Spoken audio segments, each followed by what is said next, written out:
كان في شاب اسمه محمود، اتولد في حي شعبي بسيط جداً. بيته ضيق، أب بيشتغل طول النهار عشان يأكل العيال، وأم صابرة بس تعبانة.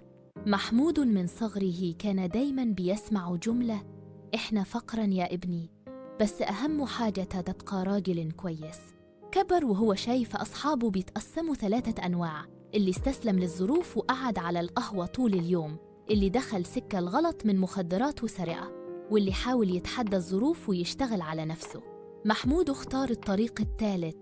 كان بيذاكر وبيشتغل في نفس الوقت، يشتغل بالنهار في ورشة نجارة، وبالليل يمسك كتابه ويفضل يحلم. في الجامعة تعرف على بنت من طبقة أعلى منه اسمها سارة، حست فيه بالجدعنة والأصالة، وهو شاف فيها الحلم اللي ناقصه، لكن أهلها كانوا شايفينه مجرد الشاب الفقير مش من مستواهم في النص. اتعرضوا لمواقف صعبة: صديق عمره خانه وباعه عشان فلوس، واحد من قرايبه دخل السجن بسبب المخدرات، حبه تعرض للرفض من أهل البنت، شافوا أمه تعبانة وهو مش قادر يعالجها كويس.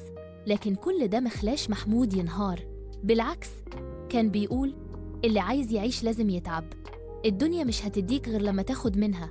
اشتغل، تعب، حاول يفتح مشروع صغير، وقع مرة و2 و3، بس في الآخر نجح، عمل ورشة كبيرة، وبعدها مصنع خشب صغير. بدأ الناس يعرفوه، واللي كانوا بيستهزئوا بيه زمان بقوا بيحترموه. وبعد سنين طويلة رجع يخطب سارة، بس المرة دي مش كالولد الفقير، لا، رجع كرجل ناجح بعرقه،